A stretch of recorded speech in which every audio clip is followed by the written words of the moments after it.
Ole Miss has the best wide receiver room in the nation, and that isn't just because Tre Harris is the best wide receiver in the nation. You are Locked On Ole Miss, your daily podcast on the Ole Miss Rebels, part of the Locked On Podcast Network, your team every day.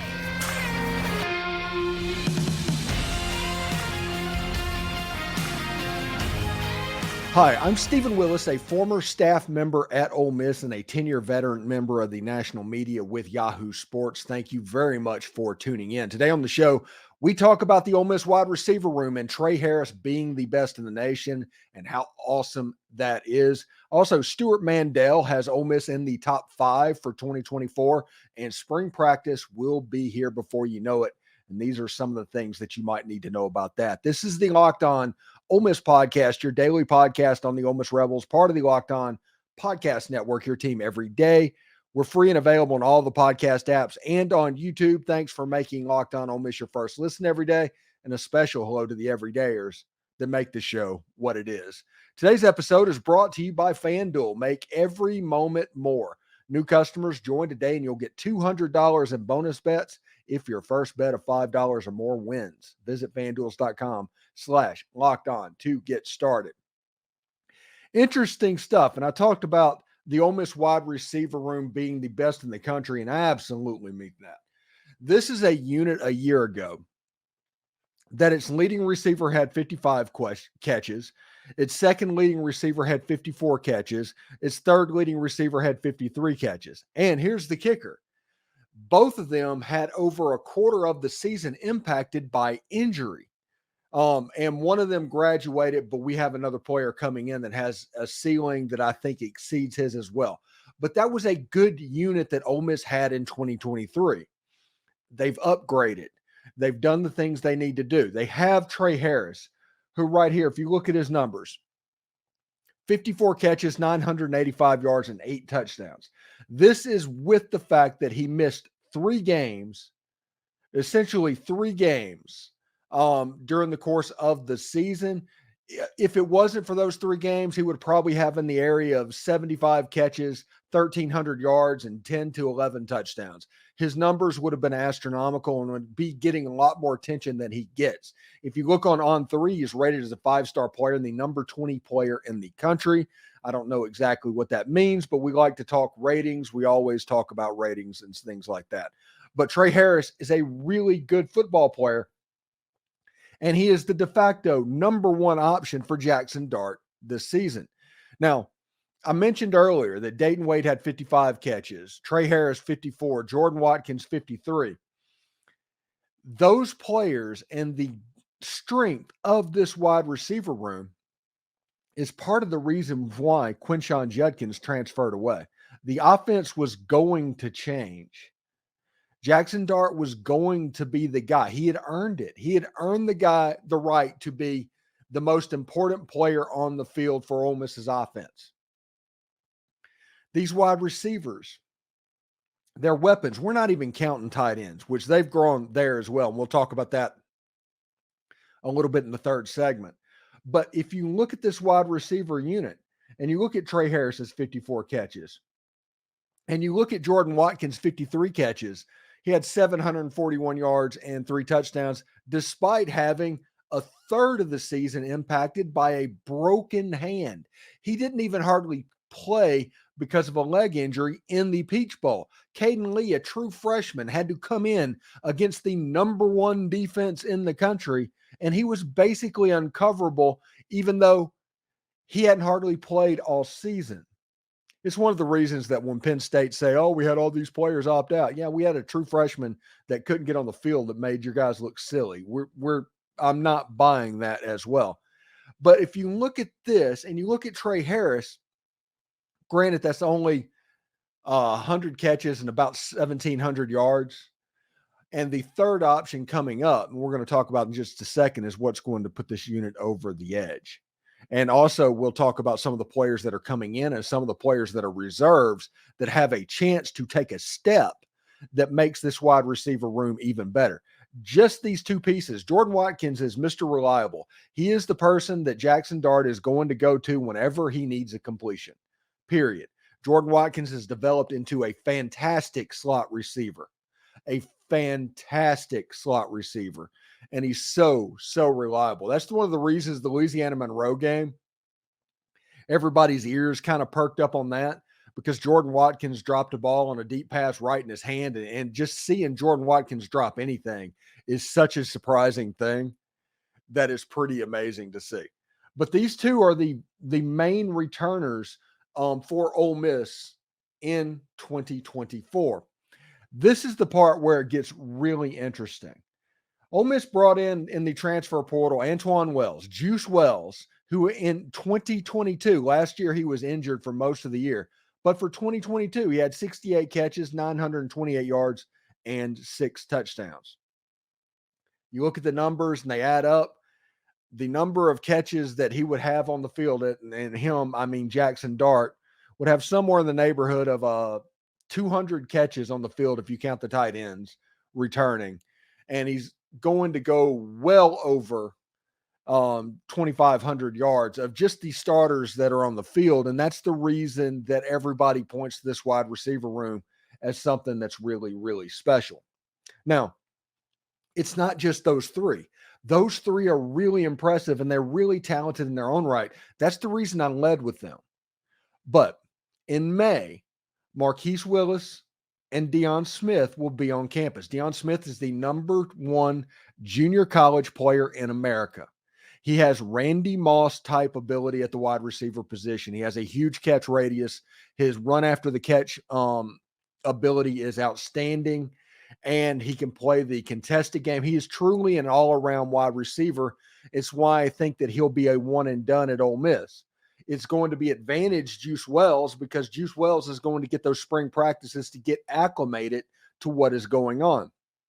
But Deion Smith is going to make an impact. Fall camp and everything starting in August is going to be, honestly, machine-like. Deion Smith going through summer and all of that will help out quite a bit, but that competition will be really, really important. Marquise Willis as well, who is an incredibly smooth runner and honestly had to play some quarterback at Kahoma Community College because Kahoma Community College didn't really have one. But the best athlete on the field was Marquise Willis in just about every game he played in. If you look at returners that are sitting over there waiting for their time, is Ayden Williams, who was the talk of fall camp a year ago. He has a chance with the absence of Deion Smith. This is a hugely, wildly important spring for Ayden Williams to make an impression. You have a situation with Cayden Lee, who is a slot receiver who, when Jordan Watkins could not go really in the Peach Bowl, he stepped in, and not just stepped in, stepped up. He made plays and was basically uncoverable by the #1 defense in the country. So really interesting stuff. And the newcomers coming in, the real White, I don't think that needs to be overlooked as well. I think he is out of the box ready to be a slot receiver. I think this wide receiver room might be a little bit too talented. Honestly, when you see people worried about 2025 because of Ayden Williams, because of Cayden Lee, because of Nareel White, I'm not necessarily as worried about 2025. Daquan Wright, I'm not necessarily worried about 2025. It won't look exactly like it looks in 2024, but this is a top 5 football team. But they're going to be okay. There's some players. There's unproven players, but there are players. This wide receiver room is beyond anything that Ole Miss has seen. The nasty wideouts, everybody remembers how good they were. I guess in 2016, no, not 2016, 2018, where you had DK and you had AJ and you had DeMarcus Lodge, which low key is one of my favorite wide receivers at Ole Miss ever, by the way. And you added in a freshman, Elijah Moore, getting on the field. That was a fantastic unit. That was a great unit. And if you look at how much these guys are doing in the NFL, it kind of shows that 2 of them are really, really good as well. I think this might be the best wide receiver room in the history of Ole Miss. I talked about that 2018 room to talk about this one. When you have a Jordan Watkins, when you have a Tre Harris, who potentially could be the best wide receiver to ever come through Ole Miss, depending on what he does this year. And in Lane Kiffin's offense and his history with wide receivers, when Lane Kiffin has a high-profile wide receiver, go back and look at the stats of that guy over the course of a year. You had Amari Cooper at Alabama, had like 110 catches in a season. Marquise Lee had nearly 120 catches at USC. He feeds his stars. In this wide receiver room, there's stars everywhere. And honestly, this is nothing but a win-win for Jaxson Dart. We talked about the analytics yesterday. I'm pretty impressed about what this passing attack could actually look like this year, and incorporating the tight ends, which we'll focus on a little bit more as football season gets closer. But I'm pretty excited about where this passing game could be and what the offense could look like. And it's not going to be what we've seen the last 2 years. I hope everybody is ready for that, but it's not going to look like that. You have something other than the running back being your better players, your most solid room. And because of that, it's going to look a little bit different. But either way, Ole Miss has the best wide receiver room in the country, and I think Lane Kiffin is going to use that to his advantage. Thanks again for making the Locked On Ole Miss podcast your first listen of the day. We're just getting started. Stewart Mandel of The Athletic has updated his way too early rankings and put Ole Miss in the top 5. We'll tell you what that means. Happy Super Bowl to all that celebrate from FanDuel, America's #1 sports book. If you're like me, Super Bowl Sunday is all about scoring the best seat on the couch, grabbing your favorite football snacks, and placing some super duper bets. You know, I guess it was the 2010-2009 season. The Saints beat the Colts. That was the one time the Super Bowl as a game has meant something for me personally, but I love the Super Bowl. It's America's holiday. I like looking at the ancillary programming that goes on. The NFL Today documentary with Brent Musburger is going to be must watch. The commercials are going to be great. The ambiance, the production value, all of that is what's going to set it apart.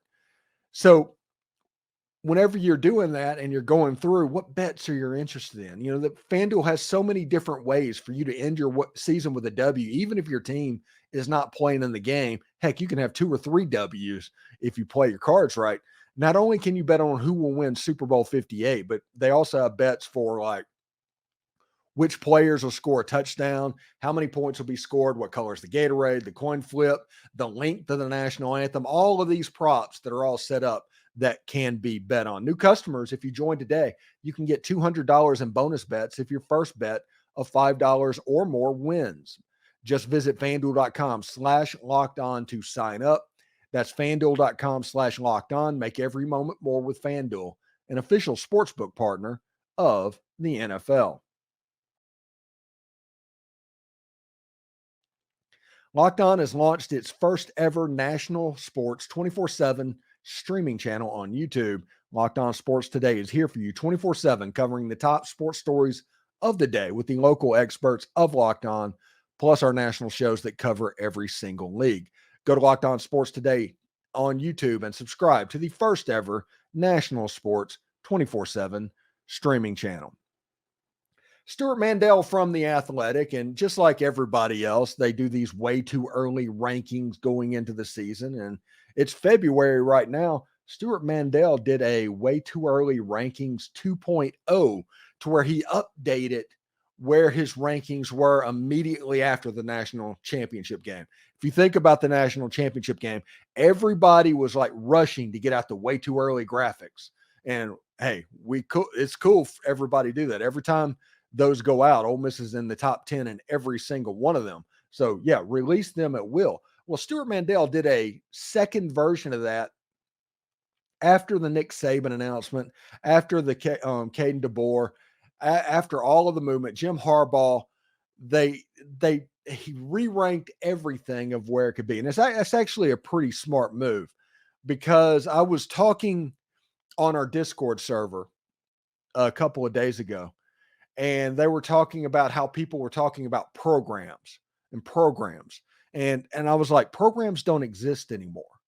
Anybody that talks about 2025 when half the roster is turning over every single year, I don't know if I can trust them. I don't think I can. And his point was, Michigan and Georgia and like 2 or 3 programs can still play the program game. But my point is, if it's only those 2 or 3 teams, then really nobody can, because it doesn't affect us at all. And you can't rank programs if only 3 teams are playing that game. That kind of a weird situation there. But Stewart Mandel updating these way too early graphics and rankings kind of says that as well. This is what he did. He said the Rebels were already returning Jaxson Dart, Tre Harris, Jordan Watkins, and Cayden Prescorn. Then Lane Kiffin spent December raking in established defensive transfers like Walter Nolan. And after Quinshon Judkins defected, he picked up LSU's Logan Diggs. And after he recently landed Nate Kalepo and Julius Buelow from Washington's Joe Moore award-winning offensive line, moving Ole Miss to number 1 in the 24/7 Sports Portal rankings. Yeah, I mean, it's all there. If you look at the players that got brought in, if you look at the players that Lane Kiffin brought in, you look at the players that Lane Kiffin kept. Hey, first of all, Jaxson Dart's the dude. He just is. When you look at who all is returning, who all is being recruited, and he's involved in every single one of them, it seems like.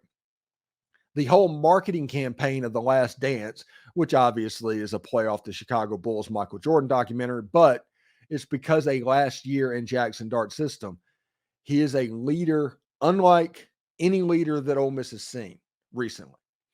And he specifically is the reason Ole Miss is getting all of this preseason hype.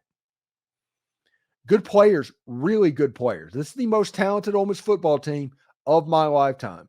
And honestly, if you want to play the eras game, I'm not talking about relative to who you're playing. This is probably the most talented Ole Miss team ever,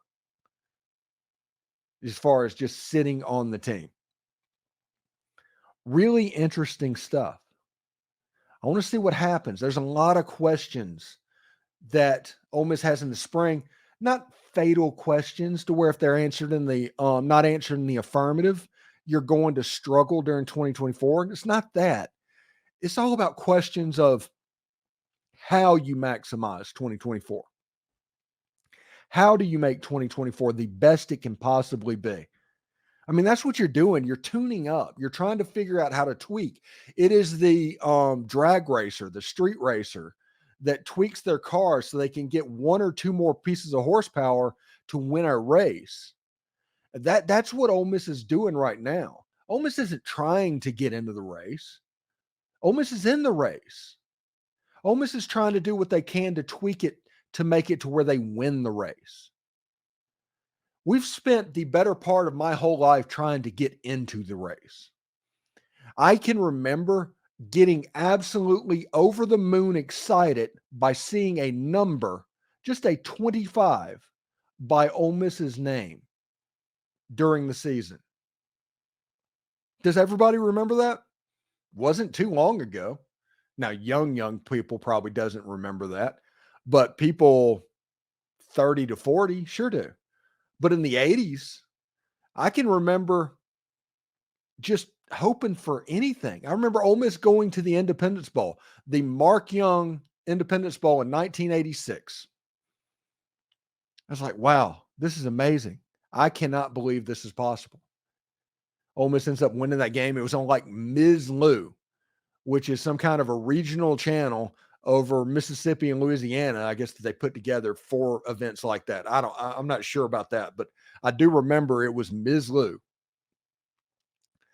And it goes on to like 1991, where Ole Miss was like legitimately good with Russ Showers and Tom Luke, and they won games. And they played Tennessee for the opportunity to go, not to go to the SEC championship game, but to win the SEC.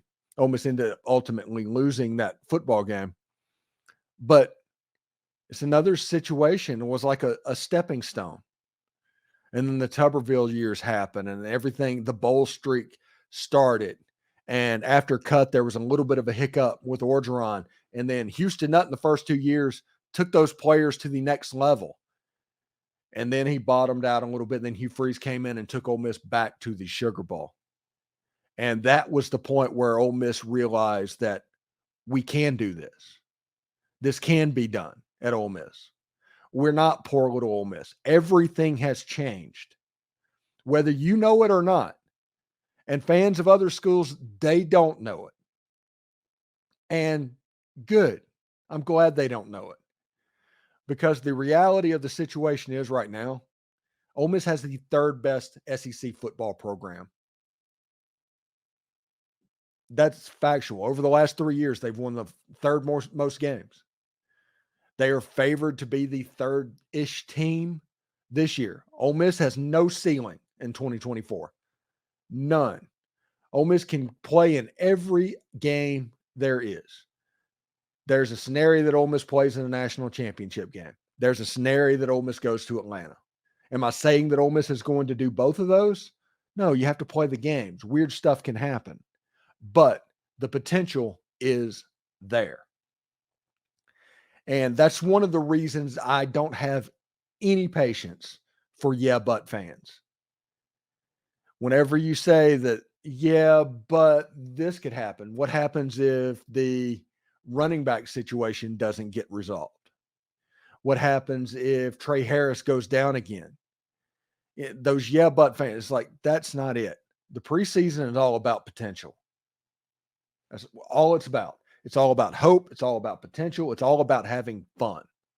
And this season and this offseason is going to be the most fun in Ole Miss football history. And I'm going to be here to make sure that that happens. Still more to come on the Locked On Ole Miss podcast, part of the Locked On Podcast Network, your team every day. Spring practice is right around the corners, and, we have thoughts on that. With killer last-minute deals, all-in prices, views from your seat, and the best price guarantee, Game Time takes the guesswork out of buying tickets. Easy to find and buy tickets of every kind of event in your area. See what the view from your seat before you buy so you know exactly what to expect when you get there.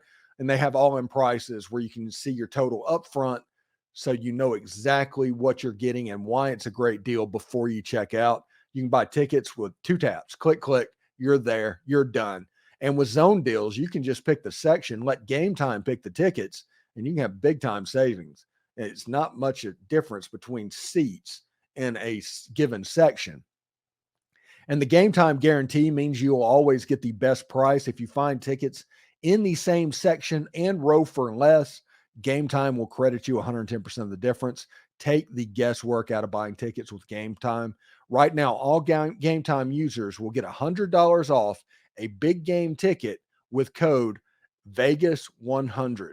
Terms apply. Just download the Game Time app and use code VEGAS100 for $100 off a big game ticket. Or if you're not going to the game, just use code LOCKEDON, LOCKEDON, for $20 off your first purchase. Download the Game Time app today. Last minute tickets, lowest price guaranteed.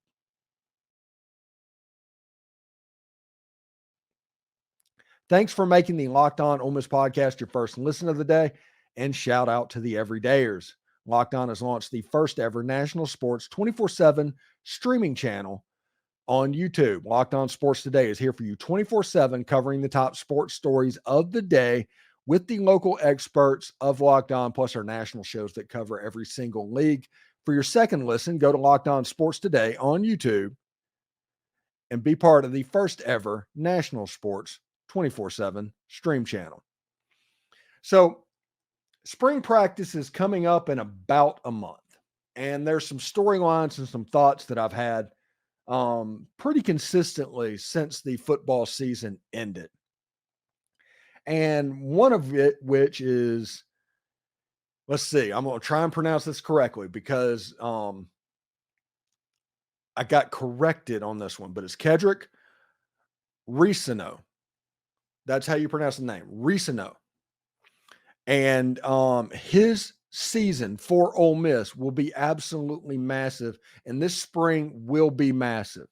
We already know what Ulysses Bentley IV can do. I imagine his workload, while it will be there, will not be the most grueling workload that you can think of.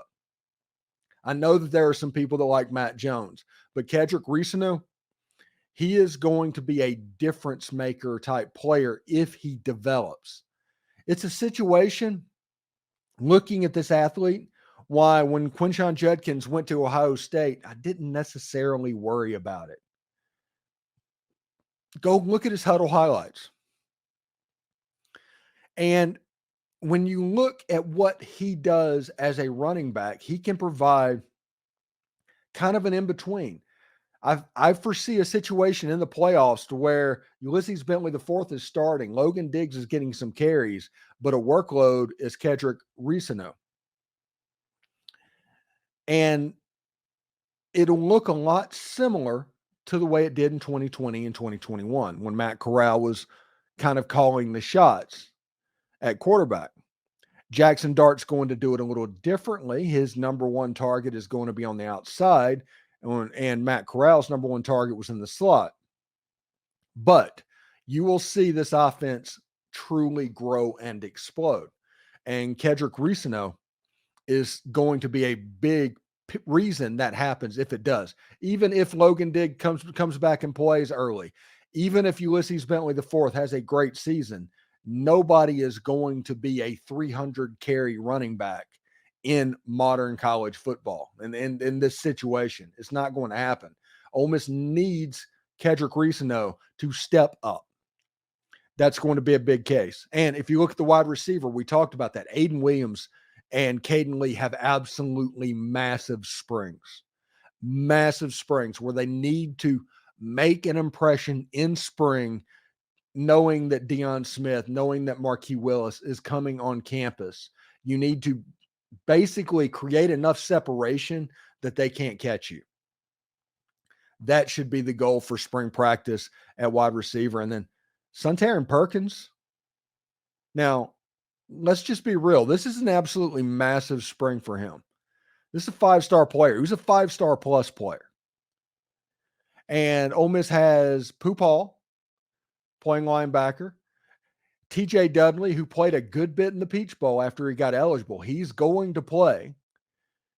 And Ole Miss has 2 linebacker spots. Now, you can rush them, then you can do whatever. Suntarine Perkins might find himself in that Husky type role, but how does he cover? This is an interesting spring for him. Really good player, really nice guy, has all the ability in the world. And I fully expect him to show out.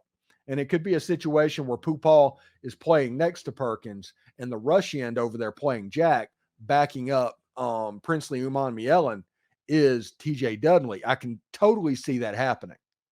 But this is a major spring for that group of people. It's essentially the class of 2023 that Ole Miss signed. The big players in there, it is time for them to stand up and be noticed. And honestly, I'm pretty excited about that. Anyway, thanks for making the Locked On Ole Miss podcast your first listen every day. Every Dayers basketball season is in full swing, and baseball is getting ready to start as we wait on the most anticipated football season at Ole Miss, honestly, ever. You can hear about it all right here, but for your second listen, go to Locked On, where they've launched their first ever national sports 24/7 streaming channel on YouTube. It's Locked On Sports Today, and it's here for you 24/7, covering the top sports stories of the day with the local experts of Locked On, with our national shows that cover every single league. For your second listen, go to Locked On Sports Today on YouTube and subscribe to the first ever national sports 24/7 stream channel. For those of you on YouTube, we'll send you there right now. Howdy toddy, everyone.